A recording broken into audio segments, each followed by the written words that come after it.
لبیک لبیک لبیک یا رسول اللہ لبیک لبیک لبیک یا رسول اللہ لبیک لبیک لبیک یا رسول اللہ. آپ تمامی حضرات بیٹھ جائیے. یہ دیکھیے حضرت آ گئے ہیں. آپ بیٹھ جائیے. اللہ کا شکر ادا کیے. حضرت آ گئے. بیٹھ جائیے. آپ لوگ بیٹھ جائیے. یہ جتنے بھی کالی جرسی والے بیٹھ جائیں. بیٹھ جائیے. بیٹھو بیٹھو بیٹھو. بیٹھ جائیے بھائی. بیٹھ جائیے.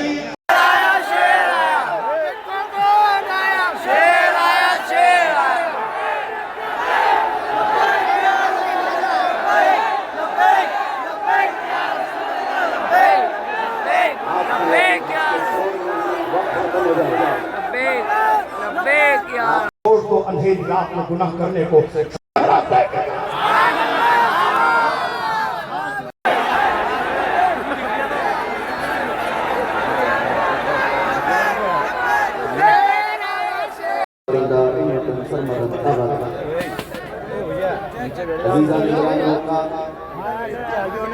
کافی لمبے عرصے کے بعد اندور میں ہماری حاضری ہے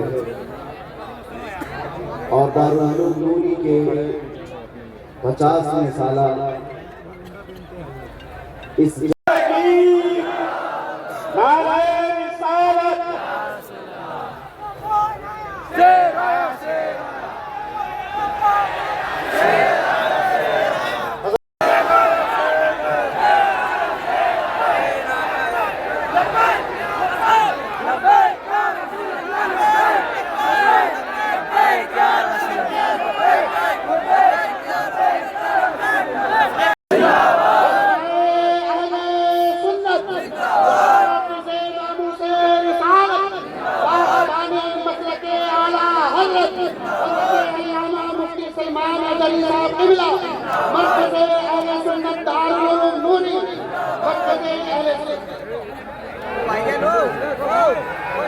وَإِذْ أَخَذَ اللَّهُ مِيثَاقَ الَّذِينَ أُوتُوا الْكِتَابَ لَتُبَيِّنُنَّهُ لِلنَّاسِ وَلَا تَكْتُمُونَهُ فَنَبَذُوهُ وَرَاءَ ظُهُورِهِمْ وَاشْتَرَوْا بِهِ ثَمَنًا قَلِيلًا فَبِئْسَ مَا يَشْتَرُونَ.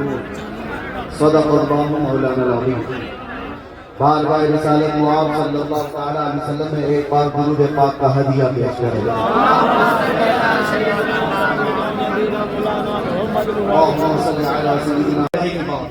کیا کریں گے جو میرے آقا کی شان میں گستاخی کر رہے ہیں؟ ان کا ڈی این اے کرائیے اور ڈی این اے کرائیں گے. جب رپورٹ آئے گی تو راز کھل جائے گا. پھر فخر کے ساتھ ہم کہیں گے یا رسول اللہ جو آپ کا نہیں وہ اصلی باپ کا نہیں. آپ کا نہیں وہ اصلی باپ کا نہیں. میں نہیں کہتا ہوں, اللہ کا قرآن کہتا ہے. امام احمد بن حنبل اپنے دور کے وہ عظیم فقیہ وہ عظیم محدث جنہوں نے وقت کی طاقتوں کی پرواہ نہیں کی, حق بیان کرتے رہتے. اور اس کی تعداد میں ہوا کیا؟ پابندی لگائی گئی, جیل بھیجا گیا, کوڑے مارے گئے. اور بقی بن مخلد کہتے ہیں میں ہزاروں کلومیٹر دور کا پیدل سفر کر کے آیا تھا علم حاصل کرنے کے لیے امام احمد بن حنبل کے پاس. لیکن بغداد پہنچا تو میرے ارمانوں کا خون ہو گیا. اتنے زمانے سے چلتا ہوں. یہاں بچے صبح سے شام تک کا سفر کرتے ہیں علم حاصل کرنے کے لیے. انہوں نے مہینوں کا سفر کیا تھا. اور جب پہنچے تو سنا کہ امام احمد بن حنبل پر پابندی لگائی گئی. یہ بیان کیا کر سکتے ہیں؟ یہ سارے حالات آ سکتے ہیں. علماء آج سوچ رہے ہوں میں سب سے آپ سے کہتا ہوں اللہ وہ دن نہ لائے, لیکن ظالم اس طرح میں بھی بیٹھے ہیں کہ ہماری مسجدوں کی آوازیں بند ہو جائیں, ممبروں سے نکلنے والی آزادی کی آواز ختم ہو جائے, اذانوں پر پابندی ہو. یہ ساری چیزیں لائی جائیں. لیکن یہ دور پہلے بھی آ چکے ہیں. بقی بن مخلد اس وقت بغداد کے علماء سے پوچھنے لگے کوئی اور بڑے محدث ہیں یہاں پر؟ لوگوں نے کہا آپ فلاں مسجد میں جائیے, شیخ ہیں حدیث بیان کرتے ہیں. جا کے دیکھا بہت بڑے شیخ حدیث بیان کر رہے تھے. کچھ حدیثوں کو ضعیف کچھ حدیثوں کو صحیح قرار دے رہے. بقی بن مخلد نے پوچھا یہ کون ہے؟ کہا یحییٰ بن معین. بڑے محدث تھے. علماء کو بھی اب یہاں پر جو فارغین علماء ہیں ان کے سلسلے میں بھی میں آتا ہوں. باقی نام مجھ سے سارے بڑے علماء بیٹھے ہوئے. ہوتا کیا ہے ایک عالم کے ساتھ اگر مصیبت پیش آئے تو دوسرے علماء کو کیا کرنا چاہیے؟ پیچھے بیٹھ کر کے یہ دیکھیں کہ بہت بڑا اندر چلا گیا نا، دیکھو اس کا تماشا کیا ہوگا. یہی کہ کسی کی گرفتاری کا مذاق اڑایا. یحییٰ بن معین بہت بڑے محدث تھے، ان کو آزادی کی بیان کرتے تھے. اور بقی بن مخلد بھی بہت بڑے عالم ہیں، وہ حدیث سننے کے لیے آئے. جا کر کے یحییٰ بن معین کے پاس کھڑے ہوئے، حدیث سنا اور اس کے بعد ان سے کچھ سوالات کیے. اور اتنے سوالات کرے تھے کہ لوگ پریشان ہو گئے. پھر آخر میں انہوں نے کان میں جا کر کے پوچھا یحییٰ بن معین سے کہ آپ امام احمد بن حنبل کے بارے میں کیا کہتے ہیں؟ ڈرا ہوا ماحول تھا، بردار تھا. امام احمد بن حنبل پر پولیس نے گر دی، علماء ڈرے ہوئے. ایسے میں بقی بن مخلد آ کر کے یحییٰ بن معین سے پوچھتے ہیں کان میں امام احمد بن حنبل کے بارے میں کیا کہتے ہو؟ آپ کے جلال کا سامنے آؤ، بلند آواز سے پوچھو، کان میں نہیں میدان میں پوچھو. انہوں نے کہا کہ درد کی پابندی لگی ہوئی ہے خلیفہ کی. یحییٰ بن معین اپنی کرسی سے کھڑے ہوئے. وہ کہا تم کیا سمجھتے ہو ایسے حالات میں ہم امام احمد بن حنبل کی برائی کریں گے؟ قسم خدا کی آج کے ہوئے زمین کے سارے علماء میں سب سے اچھا وہ سب سے اچھا ہے. ایک عالم گرفتار ہے، ایک عالم پر پابندی ہے. یحییٰ بن معین نے حق جوئی کا حق ادا کر دیا. پابندی چاہے کسی کی لگی ہو، جو عالم حق بولتا ہے اس کو ہم مجلسوں میں بیان کریں. میرے عزیزو، آپ اس کے بعد سنی. مجھے پتا ہے جگہ نہیں ہے، کسی کو کوئی مت بٹھایا. جتنی دیر کھڑے ہیں خاموشی سے کھڑے رہے، جہاں کھڑے آواز تو آئی جائے گی، نظر نہ آئے. بقی بن مخلد نے جب یہ دیکھا بغداد کا یہ ماحول ہے، یحییٰ بن معین تعریف کر رہے ہیں امام احمد بن حنبل. کہاں ان سے ملنے کا کوئی راستہ مل رہا ہے؟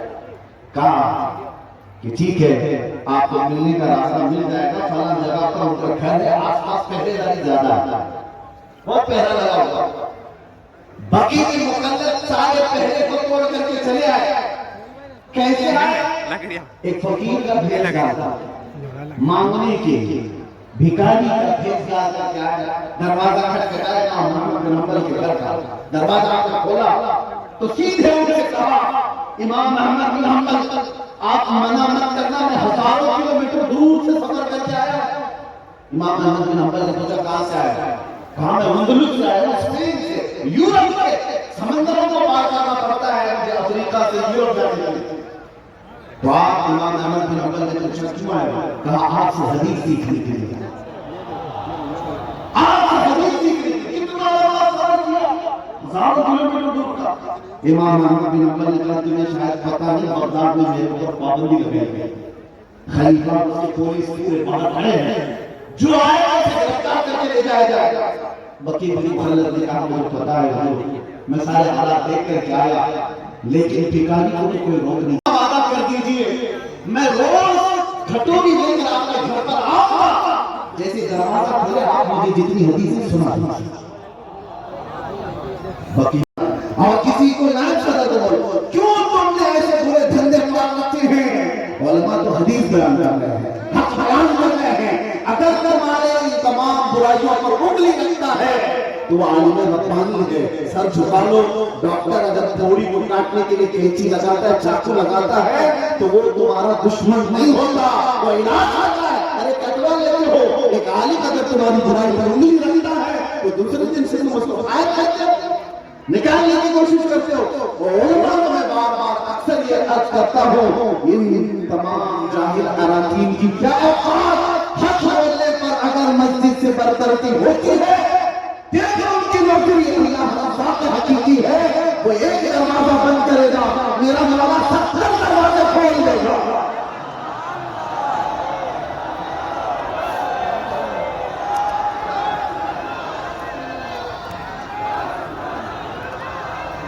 اور زیادہ سے زیادہ کیا ہوگا؟ میں آپ کو بتا رہا ہوں ساؤتھ انڈیا کی بات. ابھی چند مہینوں پہلے ایک امام کو اس کے گھر سے کپڑے میں سے نکالا، امامت سے نکالا، کپڑے اتار کر کے بتایا. کس وجہ سے؟ اس لیے کہ وہاں کے موجود ان کے جو فسادات تھے اس پر بیان کیا کہ تم ہر ایک سے ملتے ہو، بدعقیدوں سے ملتے ہو، اس بیان پر ان کو نکال کے اتحاد کو خراب کر رہے ہیں مولانا۔ بیماریوں پر اگر انہیں لگتا ہے، اور عالم بھی کون ہے آپ کو میں بتاؤں، بہت بڑے امام ہیں، امام سفیان ثوری فرماتے ہیں وہ عالم جو معاشرے کی برائیوں پر نہیں بولتا ہے وہ عالم ہے ہی نہیں، بلکہ وہ سمجھوتا کر کے چلتا ہے، وہ سمجھوتا کر کے چل رہا ہے۔ میں تمہیں کچھ نہیں بولوں گا، تو مجھے کچھ نہیں بولنا، یہ تبلیغ ہے ہی نہیں۔ تبلیغ کیا ہے؟ آؤ میرے آقا صلی اللہ علیہ وسلم کی سیرت پر مکہ کے وہ حالات کو دیکھو۔ جب آپ نے مکہ کے بڑے رئیسوں نے آتے کہ حضور سے کیا کہا تھا جانتے ہو؟ کہا اے محمد اگر حسین لڑکی چاہتے ہو تو ہم لے کر کے آ جائیں، مال چاہتے ہو تو ہم قدموں پہ نچھاور کر دو، تم سردار بننا چاہتے ہو ہم سردار بنا دیں گے، آپ جو کہو ہم ساری چیزیں لا کر قربان کر دیں۔ آپ یہ بولنا بند کرو جو ہمارے خداؤں کو بولتے ہو، ہمارے نفس نکالتے ہو، ہمارے برے عیب، ہمارے بری بری چیزوں کو تم جو بیان کر رہے ہو یہ بولنا بند کر دو۔ حضور پاک صلی اللہ علیہ وسلم نے فرمایا تم میرے ایک ہاتھ میں چاند لا کر رکھ دو، ایک ہاتھ میں سورج لا کر رکھ دو، جب بھی میں یہ بولنا بند نہیں کرتا۔ یہ رسول اللہ صلی اللہ علیہ وسلم کی سیرت کی حقہ ہے، دنیا کچھ بھی لا کر کے رکھ دے۔ آپ کیا سمجھتے ہیں ہمارے ساتھ نہیں آتی ہے معاملات؟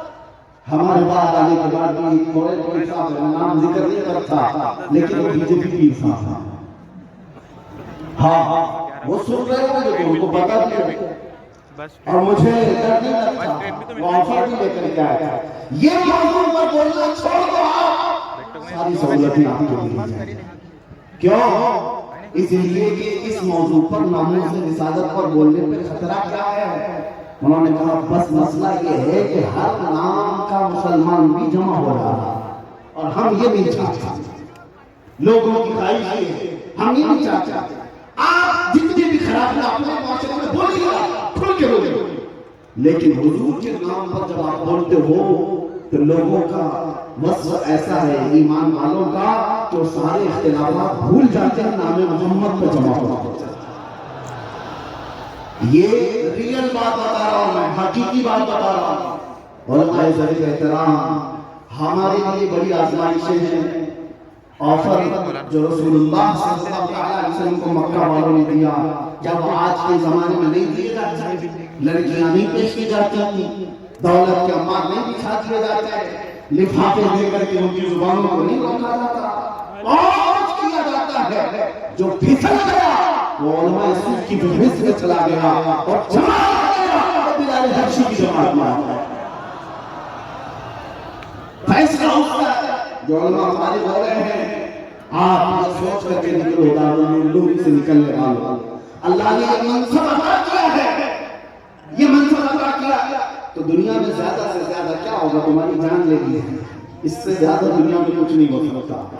اور اگر مال میں کمی اولاد میں یا گھر بار میں تکلیفیں دی جا رہی ہیں تو ایک بات ہمیشہ سوچ لینا، لوگ ہم سے کہتے ہیں کہ خیال کرو ذرا چھوٹے چھوٹے بچے بھی ہیں، ایک مولانا صاحب نے کہا کیا ہمارے بیوی بچے نہیں ہیں؟ اس پر کیا کیا مسائل ہو جائیں گے اندر کرنے کے، ان کو کون دیکھے گا؟ میں نے پڑھا کیا آپ نے سیرت، کیا وہ صحابہ کی بیوی بچے نہیں تھے جو رسول اللہ کے ساتھ جاتے تھے؟ وہ بدر میں گئے، احد میں گئے، خندق میں گئے، ان کے بیوی بچے نہیں تھے؟ کیا صرف تمہارے بیوی بچے؟ ایک جنگ نہیں ہے، سعد بن معاذ رضی اللہ تعالیٰ عنہ کی بات کر رہا ہوں، جنگ خندق کے موقع پر صحابہ اتنے زخمی تھے کہ جگہ جگہ سے خون نکل رہا تھا، ایک مہینے تک خندق ہوتا، پھر لڑائی کی اور جنگ ختم ہوئی، واپس مدینے جا رہے رسول اللہ کے ساتھ، 5 کلومیٹر کا فاصلہ ہے جنگ خندق سے جہاں ہوئی ہے مدینہ، 5 کلومیٹر کا فاصلہ ہے، بیچ راستے میں جبرائیل امین آ گئے، رسول اللہ سے عرض کیا آقا اللہ کا حکم ہے کہ یہی سے آپ بنو حذیل میں جنگ پر چلے، مہینوں جو جنگ کر کے آ رہے، تھکے آ رہے، بیوی بچوں سے دور ہیں، زخمی حالت ہے، رسول پاک صلی اللہ علیہ وسلم نے جیسے جبرائیل کا پیغام سنا، ارشاد فرمایا میں اپنے صحابہ سے پوچھ لوں یہ تھکے ہوئے ہیں, مہینوں سے اپنے گھر سے دور ہیں. جبرائیل نے کہا آپ اپنے صحابہ سے پوچھے.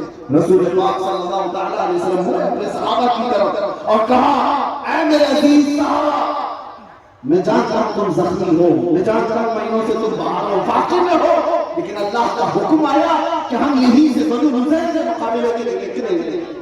صحابہ یہ کہہ سکتے تھے کہ آپ گھر جا کر بیوی سے بات کر کے آ جاؤ, بچوں کے حال چال دیکھ کر کے آ جاؤ, مرہم پٹی کر کے آ جاؤ جو زخم ہوئے ہیں, اس کے بعد تازہ دم ہو کر کے پھر نکلیں گے. عقل اور شعور تو یہی کہتے ہیں. لیکن جب رسول اللہ نے پوچھا تمہارا کیا خیال ہے, سارے صحابہ نے ایک زبان ہو کر کہا آقا دیر کس بات کو یہی سے ہے. ان کے بیوی بچے نہیں تھے, وہ ان کی اولاد نہیں تھی. میرے عزیزوں, کیا سیرت صرف ہمیں کتابوں کے لیے یا ہماری زندگی کے لیے؟ ہماری زندگی کے لیے ہے. آج کا دور ایسا ہے کہ اس کے علاوہ آزمائش کے لیے پوری قوم اور علماء ذوی احترام ہیں.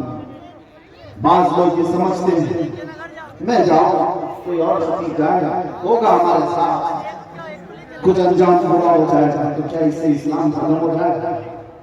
ہمیں اگر پھانسی پر لٹکا دیا گیا تو کیا اسلام ختم ہو جائے گا؟ میرے عزیزوں, کتوں کو نہیں پتا تھا. ایک سلمان کو مارو گے رب تعالیٰ ہر گھر میں سلمان پڑا ہے. میں میرے نام صرف مسلمان کی حیثیت سے کرتا ہوں. رب تبارک و تعالیٰ کا قانون ہے یہ. انگریزوں نے 8 دن تک جشن منایا تھا کفایت علی کافی کو پھانسی دے کر. کفایت علی کافی مراد آباد کے رہنے والے تھے. مراد آباد میں ان کو پھانسی پر چڑھایا. 8 دن تک ان کو گورنر ہاؤس میں قید کر کے ان کے جسم پر استری پھیری, اور جب چمڑی جلتی تھی تو نمک رکھتے تھے, اور اس کے بعد پھانسی پر چڑھایا.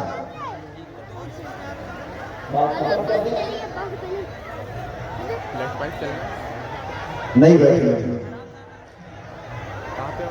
جو روکنے والے ہیں وہی سب سے زیادہ ڈینجر ہوتے ہیں.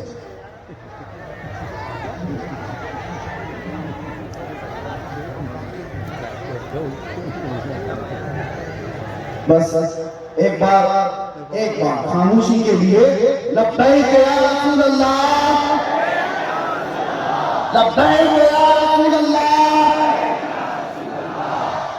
کفایت علی کافی کو پھانسی پر چڑھا کر 8 دن تک جشن منانے والے, اس لیے کہ ان کو پتہ نہیں تھا صرف مراد آباد سے 100 مراد آباد سے 100 کلومیٹر دور بریلی میں اللہ تعالی امام محمد رضا پیدا کرا. ایک چراغ گل کرو گے مولا 70 چراغ اور روشن فرمایا. کفایت علی کافی تو کہتے تھے کوئی گل باقی رہے گا نہ چمن رہ جائے گا, پر رسول اللہ کا دین حسن رہ جائے گا.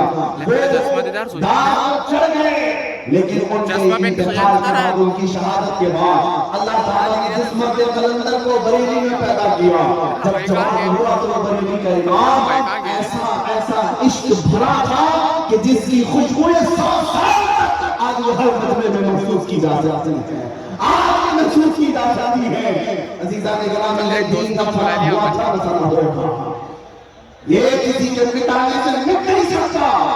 آپ کو فکر کی ضرورت نہیں ہے, آپ کو اپنے دین اور اپنے ایمان کی فکر کی ضرورت ہے.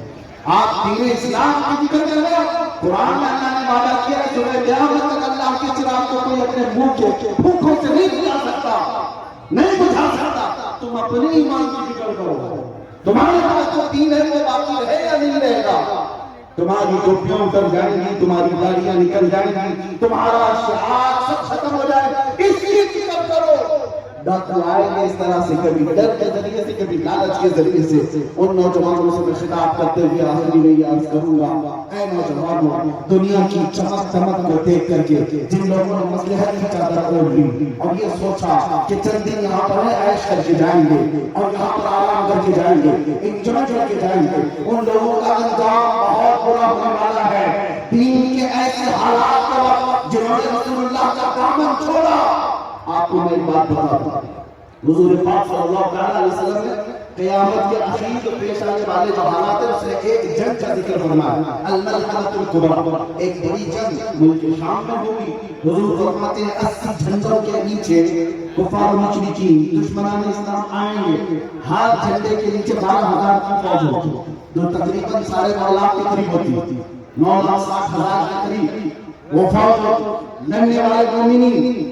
حضور پاک صلی اللہ تعالیٰ علیہ وسلم آگے کی خبر دیتے ہوئے فرما رہے ہیں وہ جنگ اتنی خطرناک ہوگی آج تک کبھی ویسی ہوئی نہیں اور کبھی ہوگی نہیں، اتنی بڑی اس کا ماحول تو بیان کیا میرے آقا نے۔ یہ میرا بہت خاص نقطہ آپ کو سن کر جانا ہے۔ سارے مومنین کی جو جماعت تھی، مسلمانوں کی جو جماعت، حضور فرماتے ہیں پہلے دن لڑائی ہوگی تو 1/3 ایک تہائی میدان چھوڑ کر بھاگ جائے۔ یہ مسلمانوں کے بارے میں کہا ہے ایک تہائی میدان چھوڑ کر بھاگ جائیں گے، لیکن رسول اللہ نے اس کے ساتھ یہ بھی فرمایا وہ روئے زمین کے سب سے بدترین لوگ ہوں گے، ان کو توبہ بھی نصیب نہیں ہوگی۔ حضور نے فرمایا جو میدان چھوڑ کر بھاگا ایسے وقت میں جب دین کو ضرورت ہے، حضور فرماتے ہیں وہ روئے زمین کے سب سے بدترین لوگ ہوں گے، توبہ بھی نہیں ہوگی۔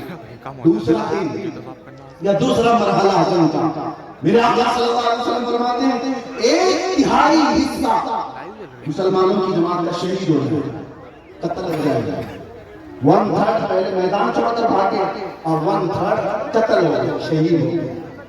اب حضور فرماتے ہیں آخری جو تہائی حصہ بچا اللہ تعالیٰ اس جماعت کو فتح مبین عطا فرمائے۔ پتہ یہ چلا فتح مبین دیکھنے کے لیے کچھ اپنوں کی غداری بھی دیکھنے پڑے گی اور کچھ اپنے عزیزوں کی موت بھی دیکھنے پڑے گی۔ بات سمجھ میں آ رہی ہے؟ کچھ اپنے چھوڑ کر کے جائیں گے اور کچھ اپنے شہید بھی ہو جائیں گے۔ یہ سب چیزیں دیکھ کر جو برداشت کر کے کھڑا رہے گا اللہ اسے فتح مبین دکھائے گا، اسے فتح مبین دکھایا جائے گا۔ آج کے حالات میں آپ کس زمانے میں جانا چاہتے ہو؟ یا آپ کے پاس یہاں پر لاٹھی ڈنڈے سے بھاگنے والی قوم نہیں، ٹھیک ہے اپنی اپنی حفاظت کیجیے، میں منع نہیں کرتا، لیکن اپنے دین کے ساتھ اپنے ایمان کے ساتھ سودے بازی کبھی نہیں ہونی چاہیے، کبھی نہیں ہونی چاہیے۔ تم کو کس نے کہا کہ تم اپنا حلیہ بدل لو؟ تم خود آئینے کے پاس جا کر اپنے آپ کو بدل لیے۔ کس نے تلوار رکھی تمہاری گردنوں پر کہ تم نماز نہیں پڑھ سکتے؟ تم خود مسجدوں کو ویران کرتے ہیں۔ عزیزان اکرامی وفا، کیا رسول اللہ سے وفا کرنے والی جماعت ایسی ہوگی جو حضور کو یہ کہتی ہو لبیک یا رسول اللہ، اللہ کے رسول میں حاضر ہو؟ تو کہاں حاضر ہے؟ کہاں مسجد میں حاضر ہے؟ کہاں حاضر ہے؟ نعرہ لگانے کے لیے حاضر ہے؟ تم اسلام زندہ باد کہتے ہو، یہ کہاں ہے اسلام زندہ باد؟ تمہاری بیویوں پر زندہ ہے اسلام؟ تمہاری بیٹیوں پر اسلام زندہ ہے؟ شادیوں کے محلات میں جا کر کے دیکھو اسلام دور دور پر زندہ ہے۔ پھر اسلام کہاں زندہ ہے؟ کہاں زندہ ہے؟ جلسوں میں آپ اپنے گھروں سے اسلام کو زندہ کرو، سڑکوں پر آ کر کے نعرے لگانے سے نہیں اسلام زندہ، آپ کے گھر سے اسلام زندہ، آپ کی بیٹیوں سے اسلام زندہ ہو، آپ کی بہنوں سے اسلام زندہ ہو، آپ کی بیٹیوں سے اسلام زندہ ہو، ارے تمہارے چہروں سے اسلام زندہ ہو۔ آج سڑک پر پکڑ کر کے کسی نوجوان کو پوچھنا پڑتا ہے کیا نام ہے تمہارا، تاکہ آئیڈینٹی ہو، اس سے بھی نہیں پتہ چلتا، نام ہمیشہ ایسے ہی کامن رکھ لیا، بابو ببلو راجا، پتہ ہی نہیں چلتا۔ پھر باپ کا پوچھنا پڑتا ہے، باپ کا پتہ نہیں راجو باجو کیا، دادا کا پوچھنا پڑتا ہے، تب بھی پتہ نہیں چلتا۔ ارے نادانوں، تمہیں معلوم کرنے کے لیے اتنا شجرہ مجرم کی ضرورت کیوں آئی؟ اپنا حلیہ ایسا بنا لیتے، دور سے دیکھنے والا کہتا مدینے والے کا ہوا، دور سے دیکھنے والا بچہ نے یہ مدینے والے کا غلام ہے۔ یہ علماء زمین احترام جانتے ہیں، ہم اپنا لباس کہیں نہیں اتارنا چاہتے، ہم جس حالت میں ہیں اسی حالت میں دنیا سے جانا بھی پسند کرتے ہیں۔ ایئرپورٹ میں جاؤ، ٹرین کے اسٹیشن پر جاؤ، ارے میرے عزیزوں کچھ لوگ یہ کہتے ہیں اور نہیں فیل ہوتا، اور نہیں فیل ہوتا، اور کیا فیل ہو، فخر فیل ہوتا ہے، دور دور تک بیٹھا ہوا بھی نظر اٹھا کر دیکھتا ہے، کیوں دیکھتا ہے؟ عجب لباس نہیں، اسے پتہ ہے کس کا غلام ہے، اور نہیں فیل ہوتا، فخر فیل ہوتا ہے۔